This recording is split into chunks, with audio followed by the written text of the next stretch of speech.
Good afternoon or good morning, depending on where you are. I'm Joseph Cephas, the Vice President of Communications and Brand Experience at the American Society of Interior Designers. And I would like to thank you for joining the 2019 ASID Q2 Interior Design Billings Index webinar. This is new for ASID in that we have opened it up to the public and to all ASID members. We have always introduced the IDBI in the report format, but we typically only held the webinar for media members. Now we want the entire audience to understand and fully comprehend the report as much as possible. To give a little background, the IDBI has been around since November 2010 in some format as a business performance index. The survey is conducted monthly and is designed to provide a unique perspective on the current and future business conditions for the interior design industry, both nationally and regionally, for firms of all size. Firms included in this survey are primarily interior design services. However, we also include panelists from architecture firms, engineering, and other related enterprises. Panelists are asked to report on their current billings relative to the previous months and report on recent business inquiries.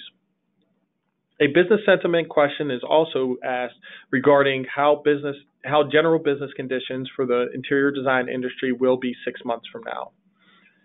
The results of the survey are compiled into the Fusion indexes, which are helpful indicators of changes in the direction of the economic activity. The ASID indexes are centered on 50%. This webinar should help you interpret all of the data from the report. It should also help you make future decisions and know the direction of your firm and the industry as a whole.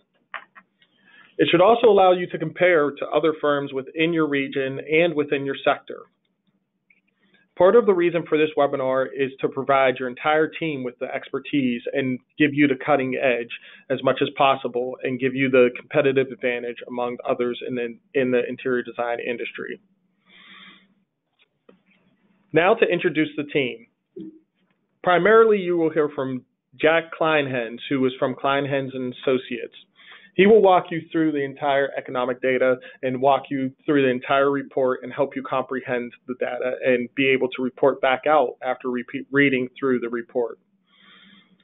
Also here we have Lori Inseniat, our Director of Marketing Communications, Eric Lynch, our Senior Associate of Research, and unable to join us but our head of our research department is Dr. Susan Chung. Just to give a quick format on what will happen through this webinar, first, Jack will review the results of the survey. Eric Lynch will then introduce new data visualization dashboard and review bonus questions. Throughout the webinar, whether Jack is speaking, Eric, or myself, you can ask any questions using the dialog box. We will hold all questions to the end and read them out, but please, as they pop into your head, please feel free to use the dialog box to ask the question, and we will read them off, and Jack or Eric will answer them. Without further ado, I'm happy to introduce and turn the program over to Jack Kleinhens. Thank you. Thanks, Joseph, and I'm very pleased to be with you today. Let's just start off with just some general comments before we go through some particular slides that we prepared for this afternoon or this morning. it's important to recognize that the past few months have really been a dramatic period for the nation's economy. There's a lot of moving parts, many cross currents. Just recently, we've seen a very volatile stock market and trade tensions that have really pulled the momentum from the economy, moving it a bit front and forward and backwards all of a sudden. And sorting through this has been very difficult because we're not quite sure which factor is actually causing some of the concerns that we have, certainly slowdown that we are experiencing. But I just want to underline, we're not moving into a downturn. Certainly a slower economy that we experienced last year. Last year's conditions were very good. The economy grew quite well in the range of 3%. Since we reported out to you in the first quarter report, we now have data that we weren't able to include in the second quarter report, but the economy grew about 2.1% in the second quarter, a bit faster than expected, but this slower growth is nothing to worry about. This GDP growth grew at 2.1%, but it's very close to the trend that we've had since the expansion began in July of 2009. In fact, we are on a historic path. We have the longest expansion on record since World War II. I think, we got to just, look at the economy from different lenses. Certainly, the consumer is a key driver, and that actually influences a lot of the information that we will be showing to you today. But we also have to recognize that manufacturing is not growing that much, and certainly a key sector of the economy, that is housing, has been struggling. But nonetheless, let me just remind you, when we're going through the some of these charts, that we're really looking at a barometer of performance. It's not a precise estimate, but it does give very clear signals of the underlying fundamentals that we're seeing in the economy. And as Joseph mentioned, any number that we quote, if it's 50 or above, it's considered to be that the sector or the function is in a positive territory and or expanding. And if it happens to be below 50, it's just the opposite. So on the first slide, we would like to show you.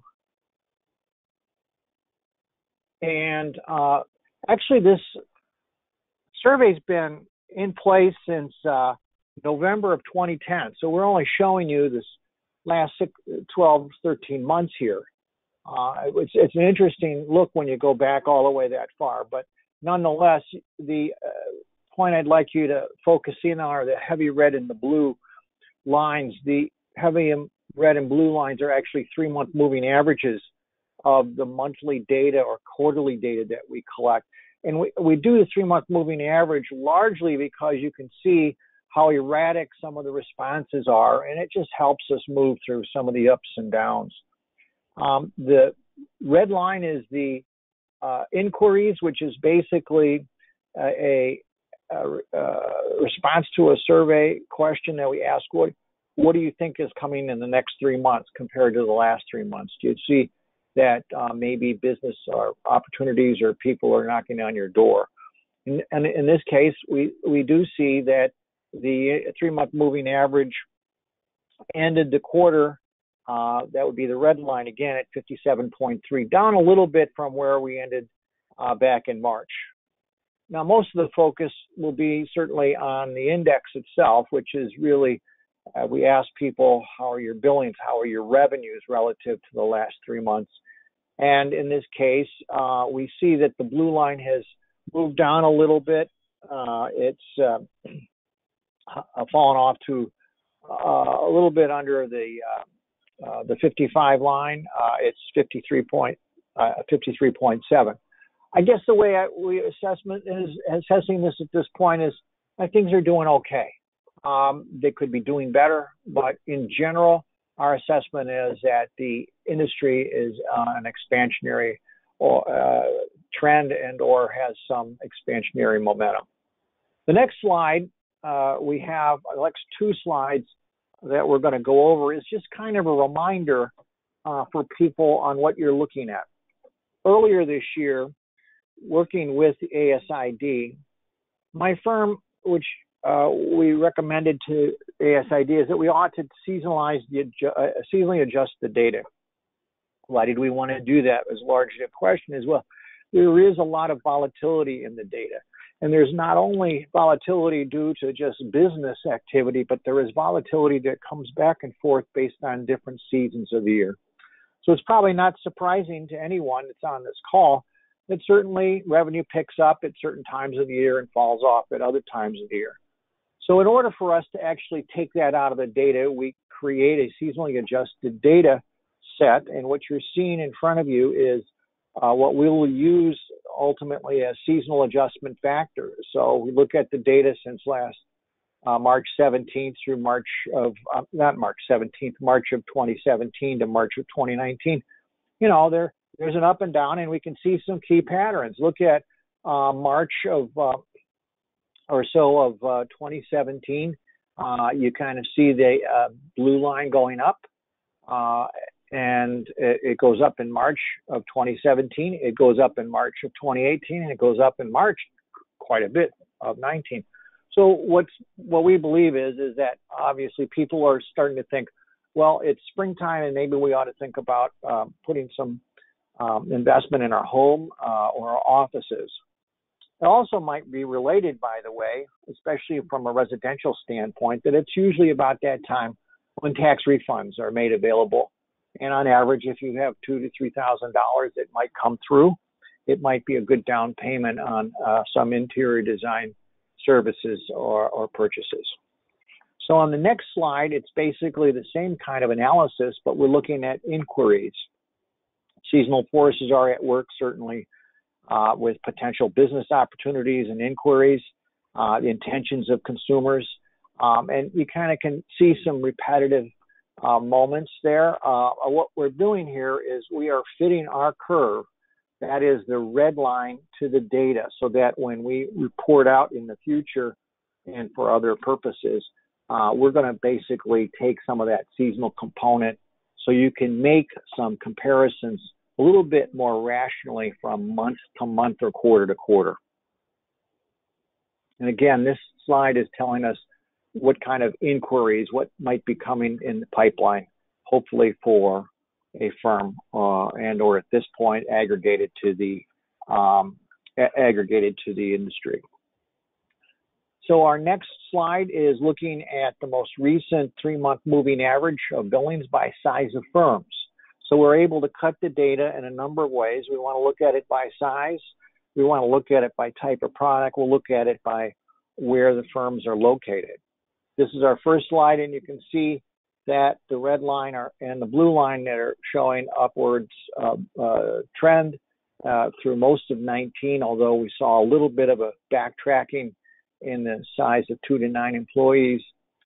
It's a very positive look. It's signaling that things are well for these types of firms.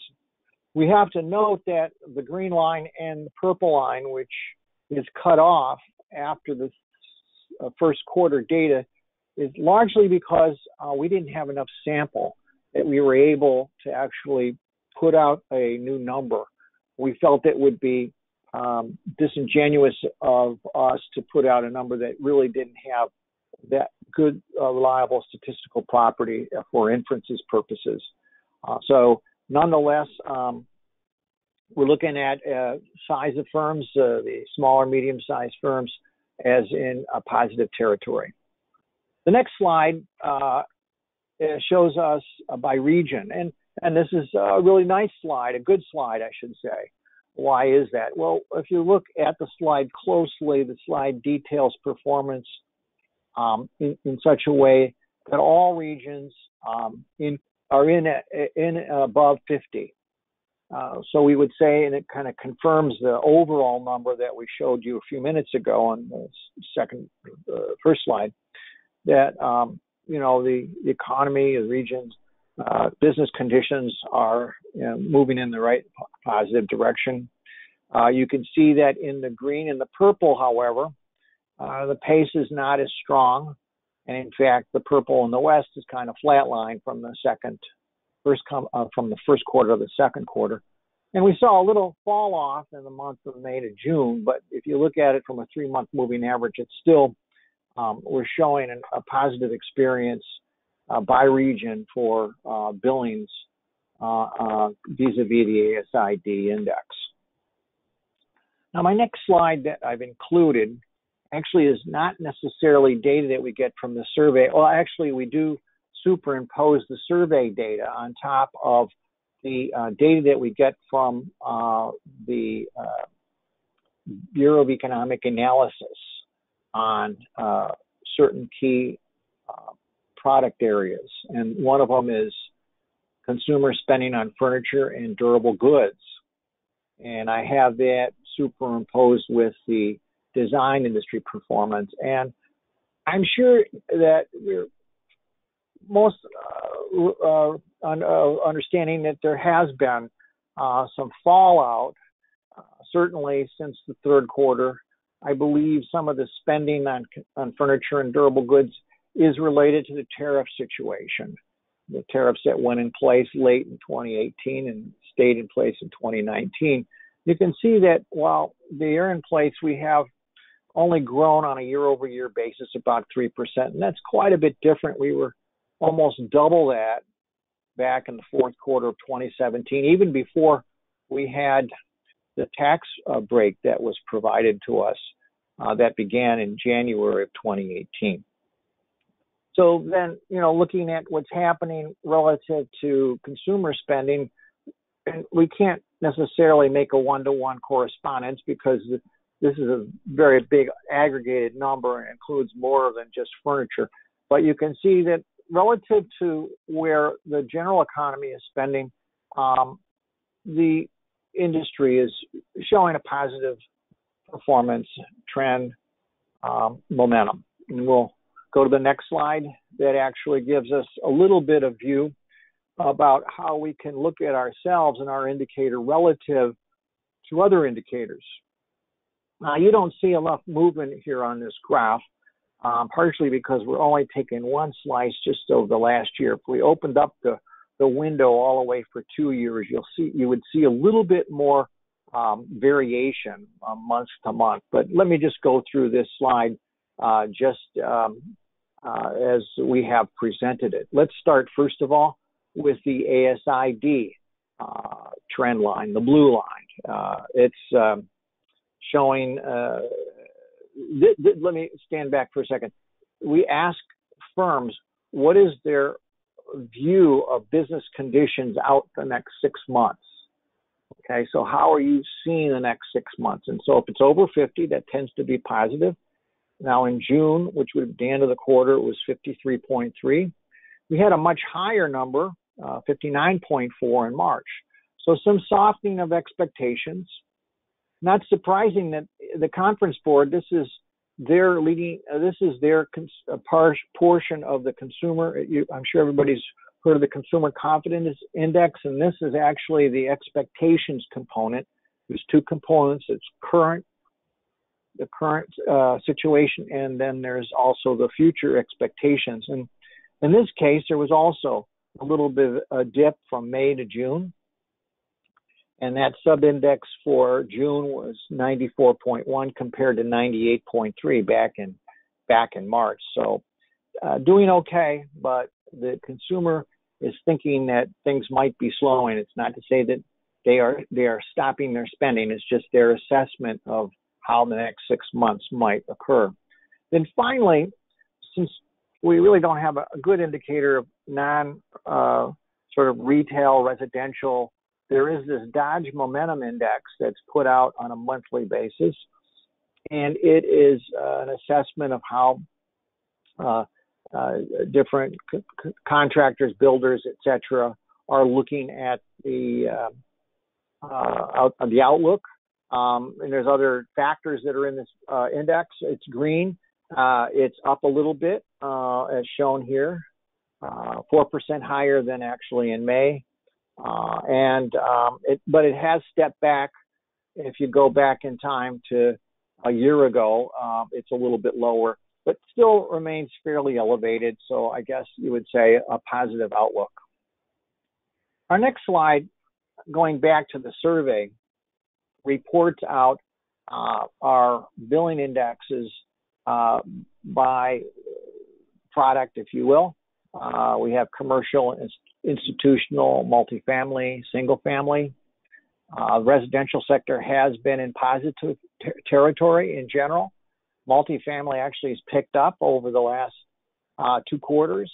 The single family positive territory, but fell off again from the first to the second quarter. Could be all kinds of factors there. Could be that weather-related issues. It could be just the opposite of what I just said. Maybe some people who were looking for a good return from taxes didn't find as big of a return or had to pay taxes. I can't specify why the downturn, other than this is how billings have fallen in place. And if you look, closely, there tends to be a little bit of a seasonal force here, but nonetheless, it should be in the positive territory. We see also on this graph commercial and institutional spending that's going on, or I should say business.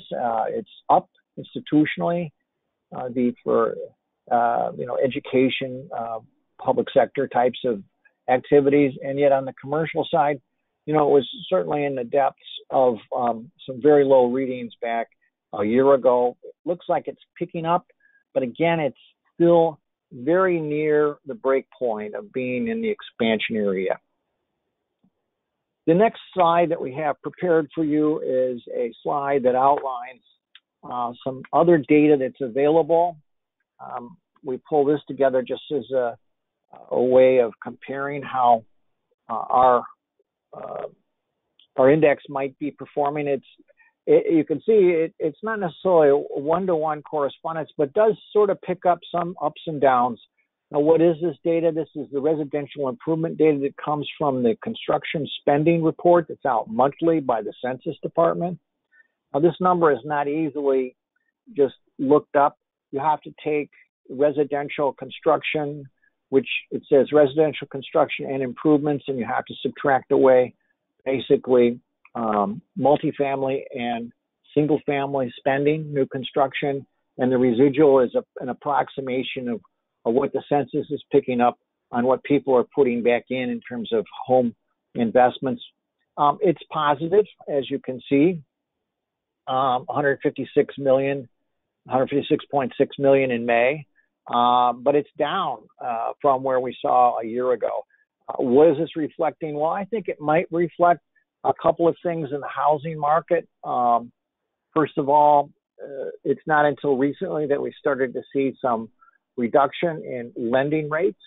So if you were looking for a home equity loan, that's tied to the Fed funds rate, or you're to a certain extent on other loans. Banks were tightening a bit and have been tightening for consumer loans. So if any of your clients were, using some equity in their home or borrowing to make a purchase, they might have held back a little bit due to affordability because of the interest rate. I don't want to make too much about it because it's still, again, it's positive. It's just not as positive as it had been growing a year ago. And then finally, another set of data that we thought might be useful would be to include what has been charted from the Joint Center for Housing Studies of Harvard University. So the last slide. And what they're showing here is how much they're estimating for home improvement and remodeling. So, how you define remodeling is going to include putting on an addition, purchases of appliances, the whole bandwidth here. And they've been following this, and they've created this index for some time. They contend that the spending for home improvement and remodeling and repairs is actually going to slow down going into 2020. And they point to slower sales, home building activity and slower gains in permitting. That's putting the brakes on some of the remodeling growth. So I think this is an indicator that helps to measure and identify sort of future turning points. But my estimation right now, looking at across this waterfront of information, is that we're doing okay. The economy is actually in a good place. There are issues. Consumer spending has driven the economy. It was a big deal in the second quarter. We see steady income. There's been employment gains. And I think that as we look out through the second half of 2019, sure, we see some uncertainty out there, actually quite a bit of uncertainty, but I think consumer spending is set to continue into the latter part of 2019. And I think that consumer sentiment, although it has faltered a little bit, looks pretty solid. And with that, I will conclude my remarks, and I will turn it back to headquarters. Thank you, Jack. That was terrific. Thank you for giving a real detailed overview of the IDBI. We're going to bring you back shortly to help answer some of the questions that we may have. And a reminder to all of the participants and all of the attendees that you can continue to ask any questions in the question dialog box, and we will get to them at the end of our programming. Next, we will turn it over to Eric Lynch, our Senior Associate of Research, who will walk us through and introduce a tool that can help you visualize some of this data, as well as walk you through the bonus questions. Eric? Great. Thank you, Joseph. Again, welcome to all of our attendees today. Thank you again for joining us today. So as Joseph mentioned, one of the things that we received feedback-wise from our panelists is that they wanted the opportunity to view data greater than 1 year, be able to manipulate, and be able to examine IDBI and its inquiries a little bit closer than just a 1 month report or even the quarterly reports. So being able to not only take a closer look, but being able to maybe look at some more specific factors like maybe the year, maybe the month, maybe the type of index was one of the things that we are looking to develop here at ASID through a platform called Tableau. So I'm going to give you just a couple of minutes here just to demonstrate some of the capabilities that this dashboard will have. As a reminder, this visualization tool is currently not available on ASID's website. We are in the process of working it into our website. So as a result, you will not be able to find this currently on our website. However, what we can do is be able to showcase some of its capabilities. So once we have it ready on our website, you'll be ready to go and interact with it accordingly. So if you take a look here, you can see that some of the lines are similar to what Jack presented in his slides when referring to the IDBI index and the inquiries. But if you take a look here on the right-hand side, you'll see three different filters that you'll be able to adjust. You will see something that says month. And if we click down, you'll see that you're able to change and adjust the current month. So let's say, for example, I don't want to necessarily look at all these months, but Jack mentioned, March looked like it was really volatile. Let me go ahead and click on March, and we'll see what happens. And as you can tell, the graph has now updated to only look at the month of March, but it is still looking over the entire year period. So you can see how March specifically adjusts over that period. So let's say, nope, I want to take a look at another month. What you can do is deselect the month that you just selected. Let's say I want to take a look at July. I can click on July, and the same thing happens where I'm able to take a look at those particular months. Now, let's say I want to take a closer look and see, wow, I noticed inquiries, it looks like in 2014 is really, really high. What was that number? And I wanted to confirm if that was 2014 specifically.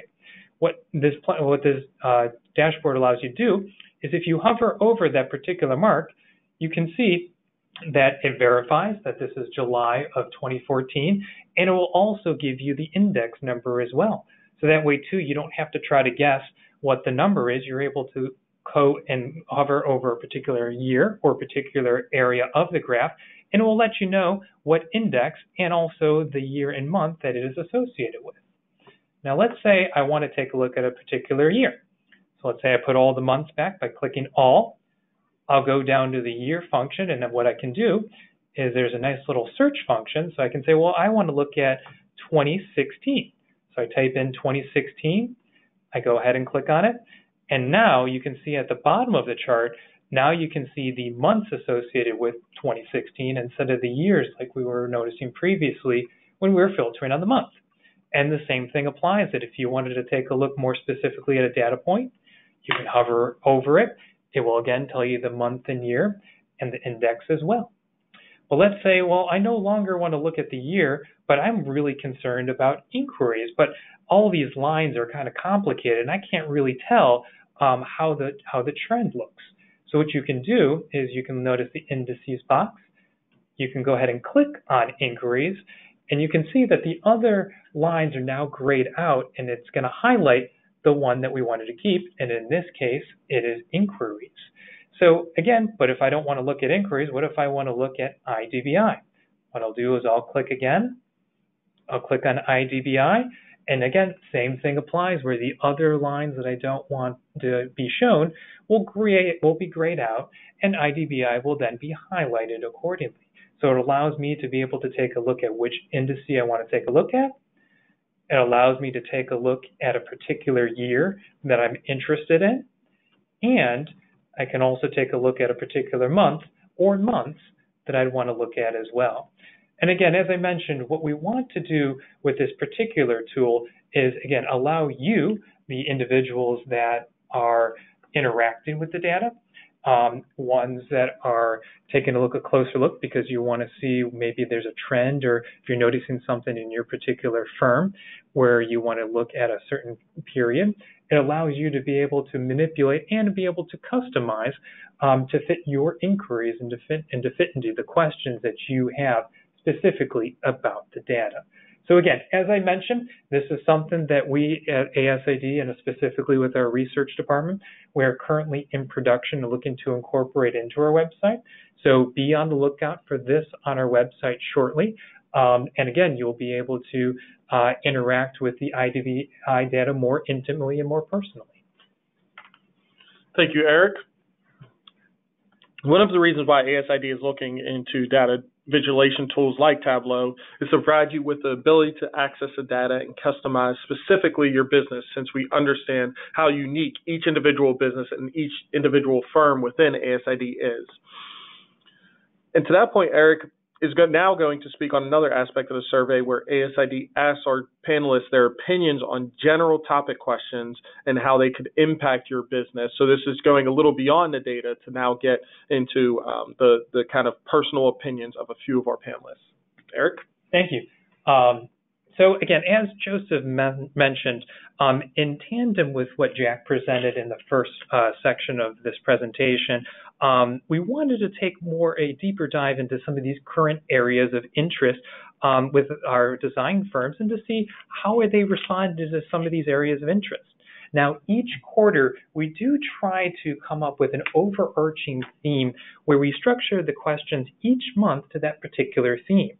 Now, for this last quarter, April through June, we wanted to focus more on kind of a business outlook, including some of the topics like talent and human resources, trade shows, and sales. So the first slide that we're going to begin with, as you can see, is our human resources and talent question.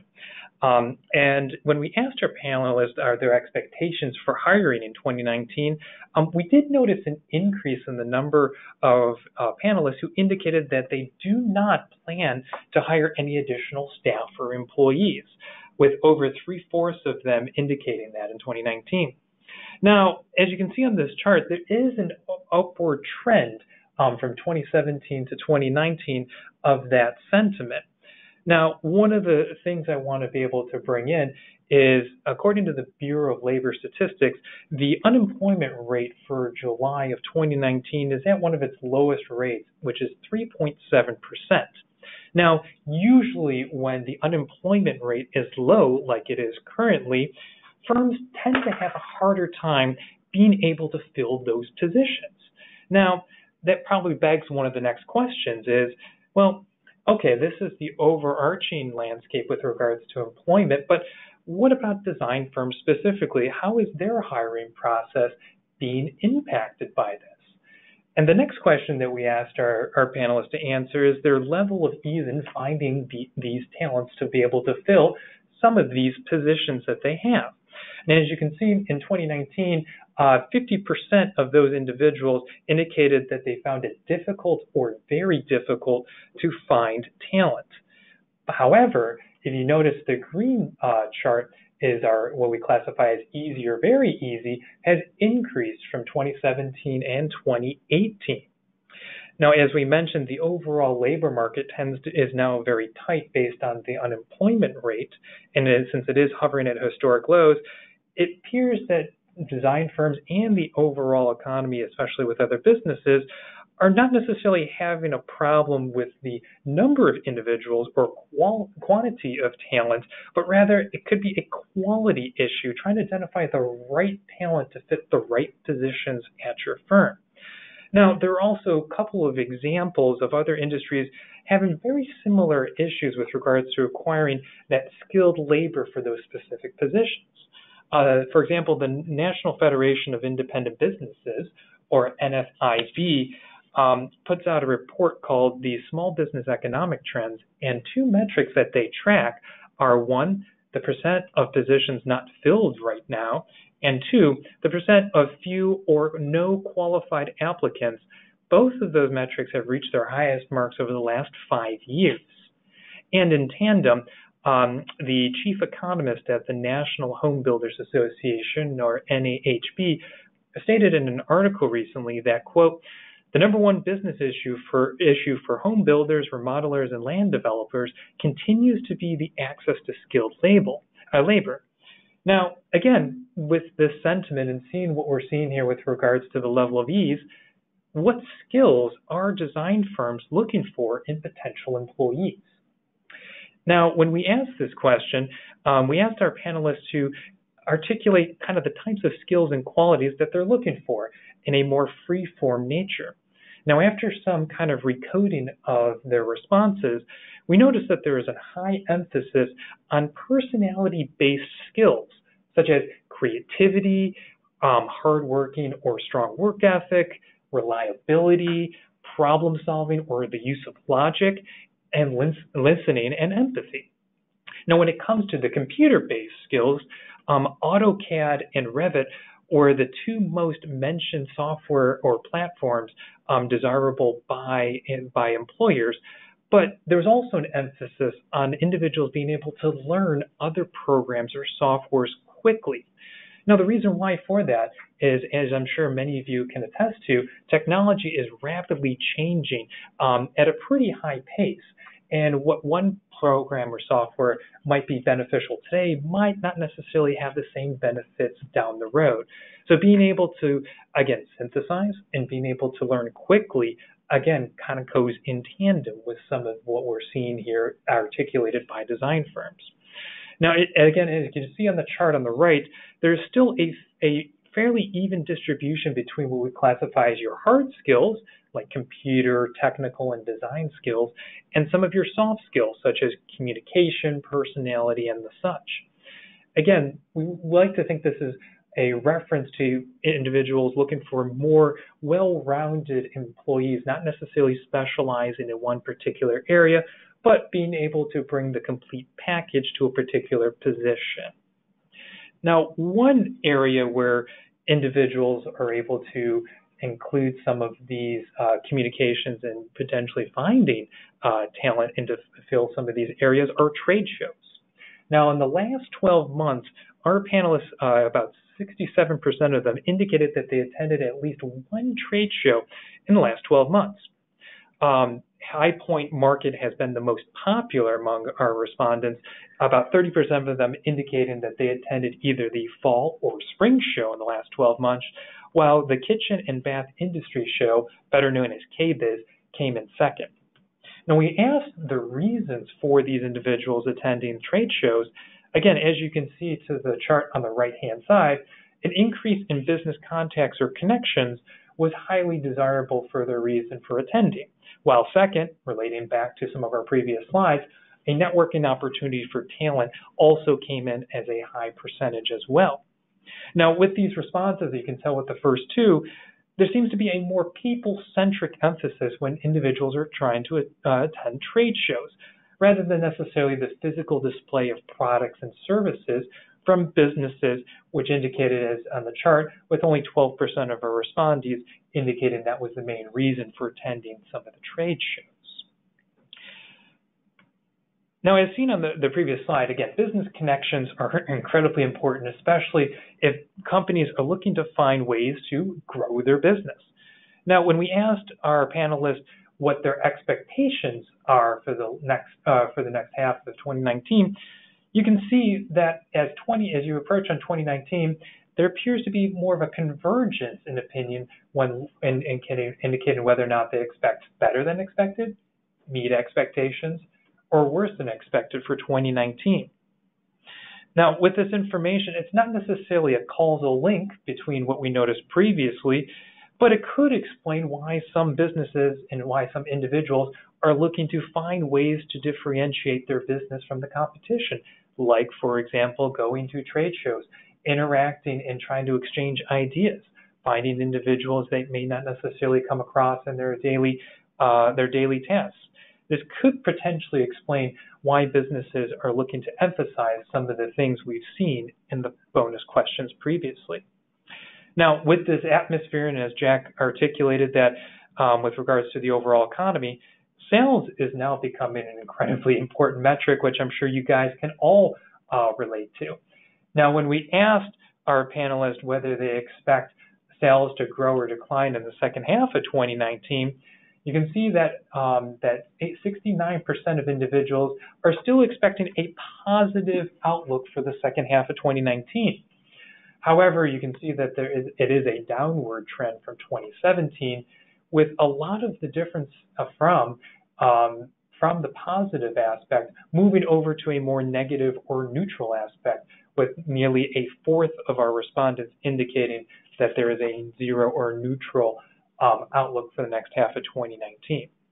Now, as you can see, I want to also emphasize that yes, it is a downward trend for the second half. However, though, it is still overwhelmingly optimistic based from our panelists.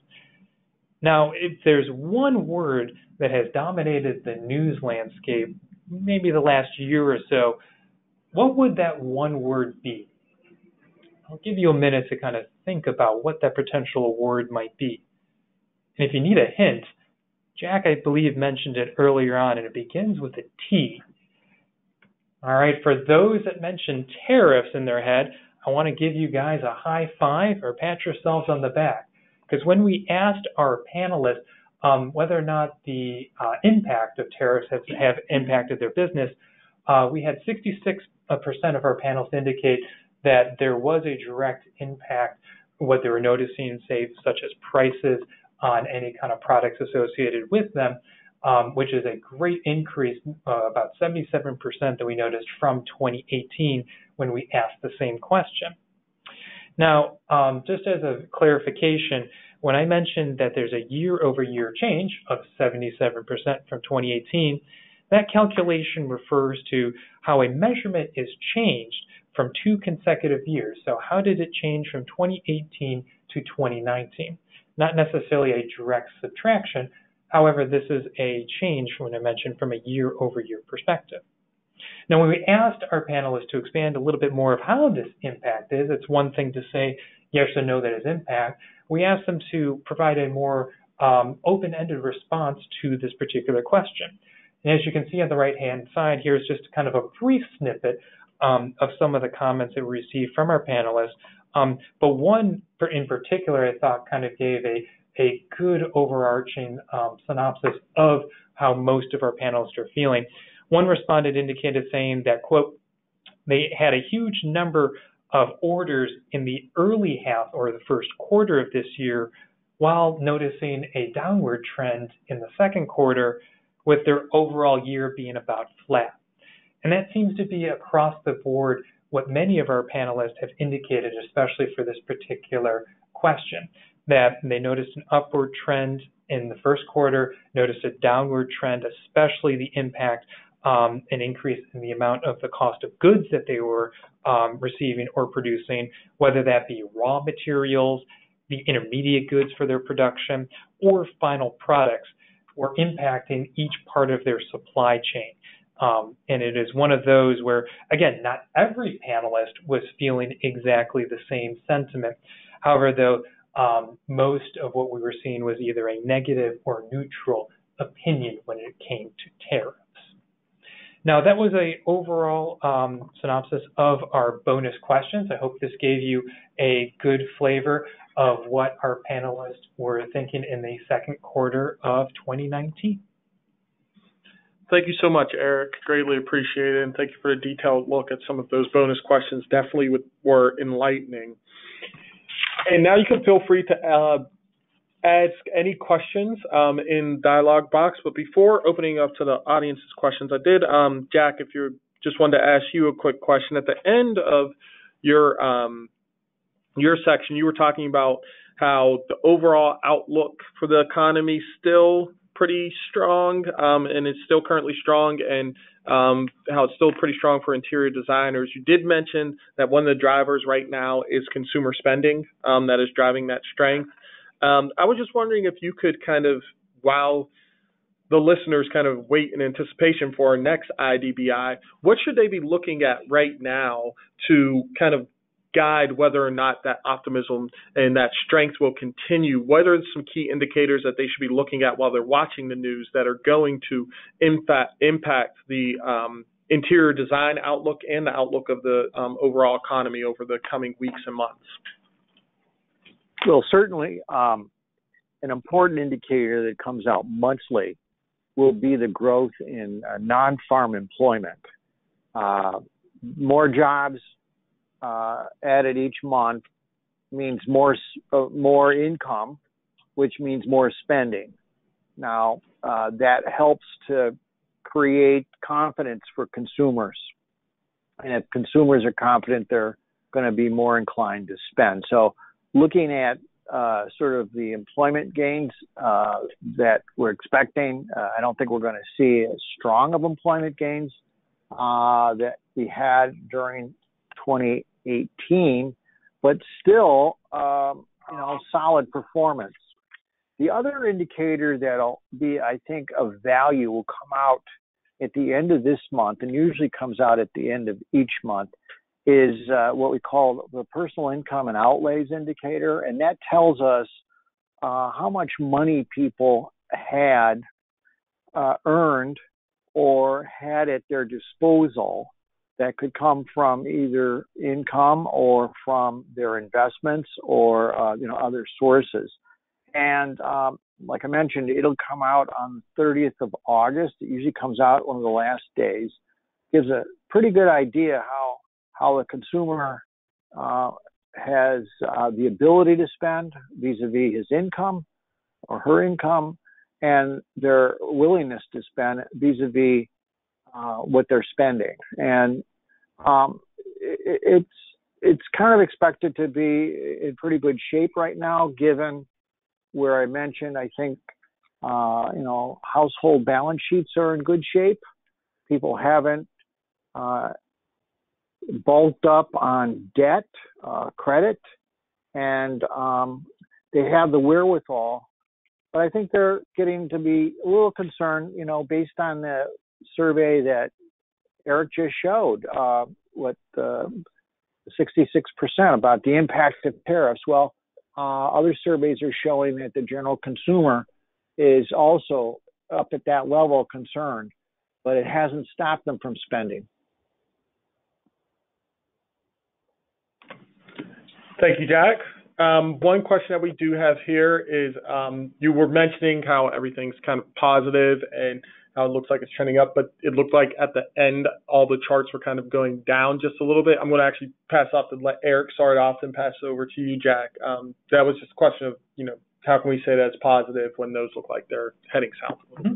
Absolutely. So if you look back on the slides, if you want to look back specifically at the region slide, You can notice that, again, at the beginning of April, all of them are fairly high, again, close to maybe 55 to 60 range, but they are trending down.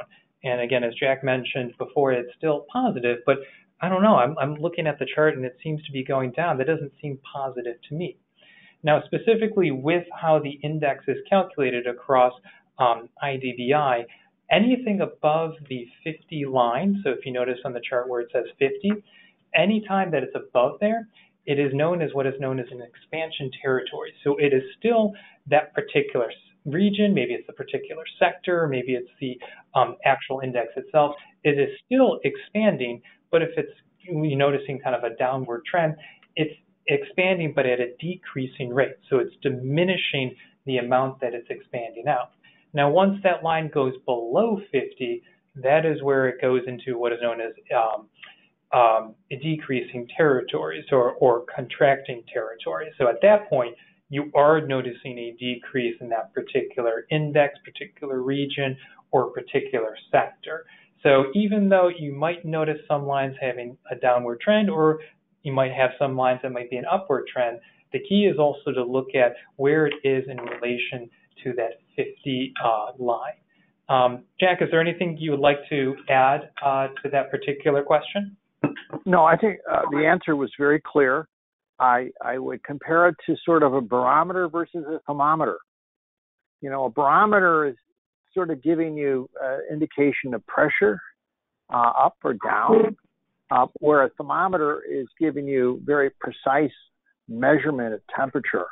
And so we've got to be careful, just as Eric has pointed out, that the way this indicator is designed, so anything over 50 says that we're still, the majority of firms are seeing growth in their billings. And it's a matter of, is it accelerating or decelerating, is when you look at, you know, whether the graph might be going up or down, whether it's in the expansionary territory or in the contractionary territory. Okay, thank you so much, Jack. Do you have anything else that you would like to add?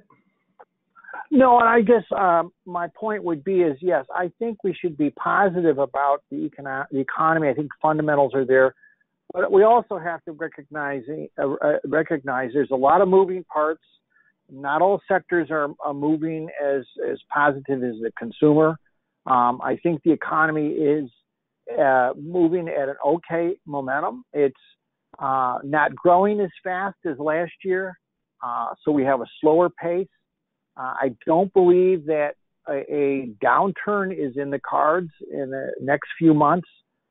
Looking at across all kinds of data, whether it be the real data, whether it be survey data, or even the very fanciful conversation that's going on right now on financial data, like the inverted yield curve. I think that there are multiple factors at work here. It's obvious to me that, like I said, the economy has slowed down, but it has not stopped, and I guess that would be my message to our listeners. Thank you so much, Jack. We greatly appreciate it, and thank you for everybody who attended. Just a few quick notes. In the handouts portion of the webinar, the actual report is available there now. It will also be available on ASID.org tomorrow. The recording of this, if you enjoyed it so much that you want to now share it with others, it will be available tomorrow as well. If you have any questions, if any media-related questions, can be directed to Lori, whose name is on the screen. And anything that is related to the actual research or to IDBI, please send them to research@asid.org. Thank you so much for attending. Again, I'm Joseph Cephas, the Vice President of Communications and Brand Experience. It's been an honor to walk you through this. And thank you for attending our first public IDBI webinar. And we look forward to seeing you on the next one. Thank you. Have a great day.